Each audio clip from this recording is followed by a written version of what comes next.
ეს ინდუსტრია დაახლოებით 199 მილიარდი დოლარის ღირებულებისაა. დღეს ვიდეო თამაშები უფრო მეტ შემოსავალს გამოიმუშავებს, ვიდრე კინო და მუსიკის ინდუსტრიები ერთად, რაც თამაშებს მსოფლიოში ყველაზე დიდ გასახდო ბიზნესად აქცევს. ამ ინდუსტრიას წინ მიუძღვის ისეთი ბლოკბასტერ ფრენჩაიზები, როგორიცაა Mario, რომლის 900 მილიონზე მეტი ასლი გაიყიდა, Pokemon 500 მილიონზე მეტი გაყიდვით და Call of Duty, რომელმაც ასევე 500 მილიონ გაყიდვას გადააჯარბა. კულისებში ერთ-ერთი მთავარი ფიგურაა Xsola. შეიძლება სახელი X-Men-იაც, მაგრამ ეს ამერიკული კომპანია თამაშების ეკოსისტემის აუცილებელ ნაწილად იქცა. 200-ზე მეტ ქვეყანაში მოქმედი კომპანია დეველოპერებს აძლევს ინსტრუმენტებს, რათა გაყიდონ, გაავრცელონ და მონეტიზაცია გაუკეთონ თავიანთ თამაშებს მთელ მსოფლიოში. ჩვენი კომპანია გაძლევთ ინფრასტრუქტურას თქვენი თამაშისთვის. გადახდის გადაწყვეტილებებს და საპრომოციო აქტივობებს ჩვენი პარტნიორი ქსელების მეშვეობით. ინფლუენსერების არხების გამოყენებით, რეკლამიდან მონეტიზაციით, ყველა ამ საშუალებით. კიდევ ერთხელ, ეს არის სერვისის მომწოდებელი, რომელიც კულისებს მიღმა მოქმედებს, ასე ვიტყოდი. ეს ყველაფერი თამაშების განვითარებასა და თამაშების ეკოსისტემას ეხება. კომპანია ამბობს, რომ მისი ინფრასტრუქტურა ეხლა გამოიყენება მსოფლიოს 100 ყველაზე შემოსავლიანი თამაშიდან 60%-ში. და მან თელ-ავივი აერჩია თავისი პირველი Xsola კლუბის სახლად, 500 კვადრატული მეტრის ჰაბი სტარტაპებით გამორჩეული ისრაელის გულში, რომელიც შექმნილია თამაშების დეველოპერებისა და შემქმნელების მხარდასაჭერად. ყოველ დღე კლუბში რაღაც ახალი ტარდება. ეს შეიძლება იყოს ღონისძიება, ლექცია, შეხვედრა, სალონი, სადაც უამრავი ადამიანი იკრიბება, რათა ისაუბრონ ამ ინდუსტრიის მომავალზე. და როგორ შეიძლება გახდე ვინმე ამ ინდუსტრიაში. ან უკვე არსებულ კომპანიაში დასაქმებით, ან საკუთარი სტარტაპის შექმნით, ახალი სტუდიის გახსნით თამაშების ინდუსტრიაში.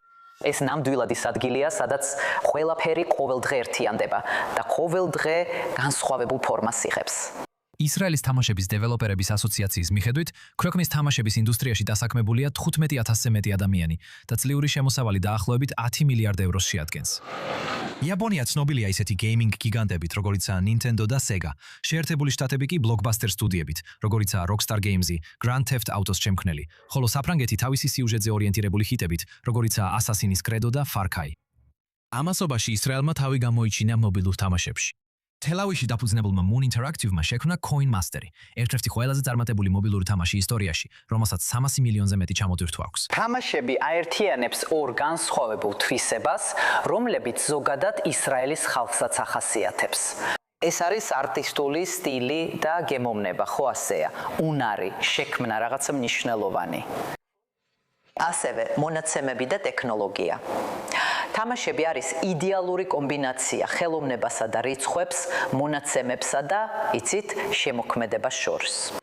და ეს კომბინაცია მართლაც კარგად მუშაობს, განსაკუთრებით აქ, რადგან ჩვენ ნამდვილად გვყავს ადამიანები, რომლებსაც არა მხოლოდ სული აქვთ ამ საოცარი ქმნილების შესაქმნელად, არამედ გონებაც, ინტელექტიც, რომ ეს ყველაფერი საუკეთესო ბიზნესური გზით გააცოცხლო. ასე რომ ეს ორი რამე ერთად მართლაც კარგი კომბინაცია, რაც ჩემი აზრით ისრაელს სხვა ქვეყნებთან შედარებით გამოარჩევს. მაგრამ რიცხვებსა და თამაშებს მიღმა ადამიანებით განან.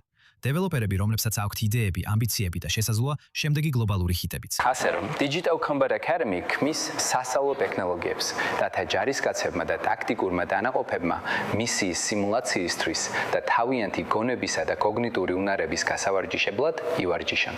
როგორც Call of Duty-ს თამაში, მაგრამ ჯარისკაცებისთვის, რომელიც მათ ბრძოლის ველზე გამოცდილებას აძლევს უბრალოდ ვიდეო თამაშის თამაშით. ძირითადად მე ვარ სატანკო ასეულის მეთაური ბოლო 20 წლის განმავლობაში ომებში ვიბრძოლე და ასევე ჩემი ყოველდღიური სამუშაოა თამაშების პროდუქტის მენეჯერი და დიზაინერი ისეთ კომპანიებში როგორიცაა Playtika და Superplay. ამიტომ ვცდილობდი მიმეღო პროდუქტი, რომელიც შეძლებდა ჩემს ჯარისკაცებს გვევარჯიშა ისე რომ არ დაგჭიროებოდა ველზე გასვლა, დროისა და ვაზნების დაკარგვა და საკუთარი თავის რისკის ქვეშ დაყენება. და სისტემა ასევე აანალიზებს ყველაფერს, რაც მათ გააკეთეს და აძლევს მათ შეფასებას თუ როგორ იმოქმედეს გადაწყვეტილებების მიღებაში და კომუნიკაციაში. რა გააკეთეს კარგად და რა გააკეთეს არასწორად და ეხმარება მათ გაუმჯობესებაში რისკისა და ხარჯების გარეშე. თამაშების ინდუსტრიაში, როგორც ბევრ სხვა სფეროში, მხოლოდ კარგი იდეა საკმარისი არ არის.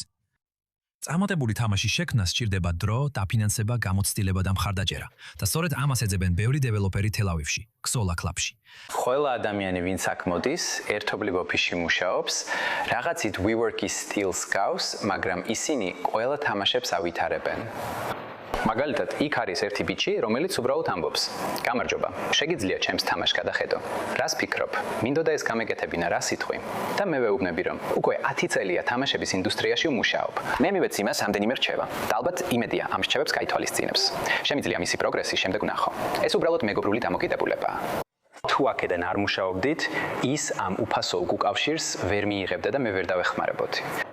ასე რომ ეს ერთგვარი საერთო თანამშრომლობაა თამაშების ამ განსაკუთრებულ სფეროში, რაც ძალიან განსხვავდება ნებისმიერი სხვა თემისგან, ნებისმიერი სხვა.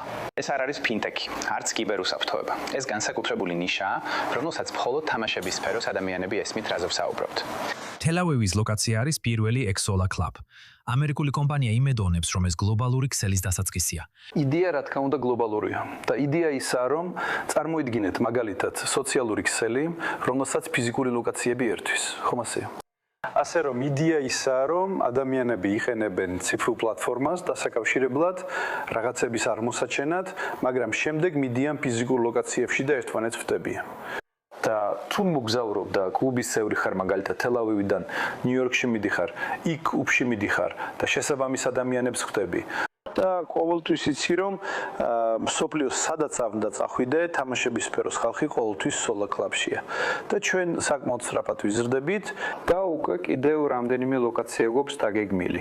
ასე რომ მომდევნო წლებში ამასთან დაკავშირებით ბევრი დიდი სიახლე იქნება. ქვეყანაში, რომელიც უკვე ცნობილია თავისი წარმატებული სტარტაპ ეკოსისტემით, ვიდეო თამაშები ინოვაციების ახალ ფრონტად ყალიბდება.